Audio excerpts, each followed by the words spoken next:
అందరికీ నమస్కారం అండి. ఈరోజు భగవంతుడు అంటే ఎవరు అనే ప్రశ్నకి సమాధానం అయితే తెలుసుకోవడానికి ప్రయత్నిద్దాము. ముందుగా భగవంతుడి నిర్వచనం శ్రీ పరాశర మహర్షి వ్యాస భగవానుని తండ్రి మైత్రేయ మహర్షికి శ్రీ విష్ణు పురాణం బోధిస్తూ ఉండగా ఈ కింది విధంగా వివరిస్తూ ఉన్నాడట. ఈ సృష్టి మొత్తం వ్యాపించి ఉండి దాని ఉత్పత్తి, పెంపు, లయములకు ఎవరు కారణమవుతున్నారో అతనినే దేవుడు అని అన్నారు మన ఋషులు. మరి ఆ దేవుడు మన కళ్ళకు ఎందుకు కనబడడు అనే సందేహం మనలో చాలా మందికి కలగవచ్చు. నిజాన్ని పరిశీలిస్తే పాంచభౌతికమైన మన శరీర అవయవములకు ఉన్న శక్తి చాలా పరిమితము. ఉదాహరణకు మన కాళ్ళు ఈ విశ్వాన్ని మొత్తం నడిచి రాలేవు, వాటికి అంత శక్తి లేదు. మన చేతులు కైలాస పర్వతాన్ని ఎత్తి పట్టుకొని మోయలేవు, వాటికి అంత శక్తి లేదు. మన కళ్ళు అతి విస్తృతమైన పదార్థాలని కానీ అతి సూక్ష్మమైన పదార్థాన్ని కానీ చూడలేదు, వాటికి అంత శక్తి లేదు. ఆకాశం మన కంటికి కనిపించదు, చూస్తున్నామని అనుకోవడం మన భ్రమ మాత్రమే. అతి సూక్ష్మక్రిమి అయిన అమీబాన్ని సూక్ష్మదర్శిని ద్వారా సాయంతో చూస్తున్నాం కదా అని మీరు అడగవచ్చు. మన కళ్ళకు అంత శక్తి లేదు కనుకనే మనం సూక్ష్మదర్శినిని ఆశ్రయించి చూడవలసి వస్తుంది. మరి ఈ కళ్ళతో దేవుణ్ణి చూచిన ఋషులు ఉన్నారు కదా అని మీరు అడగవచ్చు. కళ్ళు భౌతికమైన పదార్థాలను మాత్రమే చూడగలవు. మనోనేత్రం అభౌతికమైన పదార్థాలను దర్శిస్తుంది. దేవుడు మనోనేత్రానికి మాత్రమే దర్శనమిస్తాడు. తను సంకల్పించుకున్నప్పుడు మాత్రం మన భౌతిక నేత్రాల ముందు ప్రత్యక్షమవుతాడు. చూడటానికి, దర్శించడానికి ఉన్న తేడా చాలానే ఉంది. మరి మనోనేత్రంతో దేవుని దర్శించడం ఎలా అన్నదే ఈనాటి మన ప్రశ్న. పంచభూతాల శక్తుల సమ్మిళితమే భూలోక జీవుల శరీర నిర్మాణం.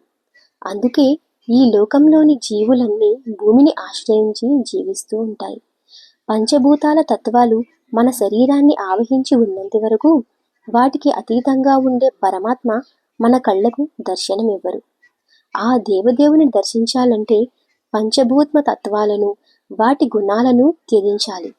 ఏమిటి వాటి గుణాలు, తత్వాలు అంటే తెలుసుకుందాం ఇప్పుడు.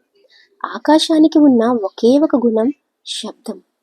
వాయువుకు ఉన్న గుణాలు 2, శబ్దము, స్పర్శ. అగ్నికి ఉన్న గుణాలు 3, శబ్ద, స్పర్శ, రూపములు. జలముకు ఉన్న గుణాలు 4, శబ్ద, స్పర్శ, రూప, రసము అంటే రుచి. భూమికి ఉన్న గుణాలు 5, శబ్ద, స్పర్శ, రూప, రస, గంధాలు. ఈ 5 గుణాలు పంచభౌతిక తత్వాలు గల మన శరీరానికి ఉన్నాయి కనుకనే మనం భూమిని ఆశ్రయించి జీవిస్తున్నాము. జలము, గంధము అనే గుణాన్ని త్యాగం చేయటం వల్ల మనం నీటిని చేతితో పట్టుకోలేము. నీటికి మన చేతిని ఆధారం మాత్రమే ఇవ్వగలం. కొంతసేపటికి ఆ నీరు ఆవిరైపోతుందే కానీ మనం బంధించలేము. అలాగే అగ్ని, రస, గంధము అనే ఈ గుణాలను త్యాగం చేయటం వల్ల అగ్నిని కళ్ళతో చూడగలమే కానీ కనీసం తాకనైనా తాకలేము. తాకితే అది మనల్ని శిక్షిస్తుంది. వాయువు, రస, గంధ, రూపము అనే గుణాలను త్యాగం చేయటం వల్ల మనం వాయువును ఈ కళ్ళతో చూడనైనా చూడలేము. వాయువే తనంతట తాను మనలను స్పృశించి తన ఉనికిని మనకు తెలియజేస్తుంది. ఆకాశం, రస, గంధ, రూప, స్పర్శాలనే గుణాలను త్యాగం చేయటం వల్ల అది మన కళ్ళకు కనిపించకుండా తను ఉన్నానని మనలను భ్రమింపజేస్తోంది. కేవలం ఒకే ఒక గుణమున్న శబ్దం అంటే ఆకాశాన్నే మనం చూడలేనప్పుడు ఏ గుణము లేని ఆ పరమాత్మ, ఆ పరబ్రహ్మని ఎలా ఈ భౌతిక నేత్రానికి కనిపిస్తాడు చెప్పండి?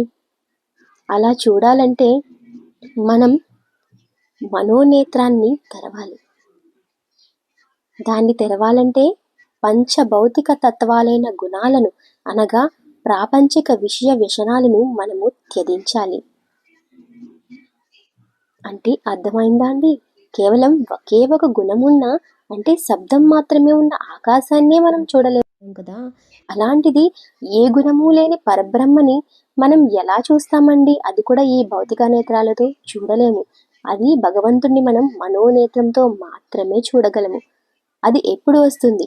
మనం ప్రాపంచిక తత్వాలైన గుణాలను, వ్యసనాలను అన్నిటినీ మనం త్యజించినప్పుడు మాత్రమే మనకి ఆ మనోనేత్రంతో చూడగలం. ఈ కలియుగంలో మన మానవులకు అంత శక్తి ఉందా చెప్పండి?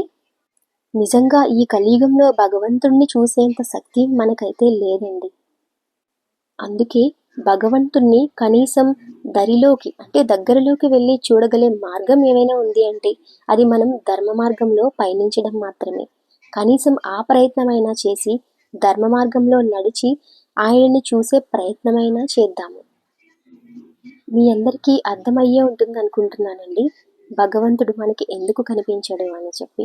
మనకి అంత శక్తి లేదు కనుకే ఆయన మన కంటికి కనిపించడు, కానీ మనలోనే ఉంటాడు. అది దాని యొక్క అంతరార్థం అన్నమాట. అందుకనే మనం పవిత్రంగా ఉండాలి, ధర్మంగా ఉండాలి. అప్పుడు ఆ భగవానుడు మనలోనూ మన ఎదుటి వారిలోనూ కూడా మనకి కనిపిస్తూనే ఉంటాడు. ధన్యవాదాలండి అందరికీ. మళ్ళీ తరువాత వీడియోలో అయితే కలుసుకుందాము. అందరికీ ధన్యవాదాలు.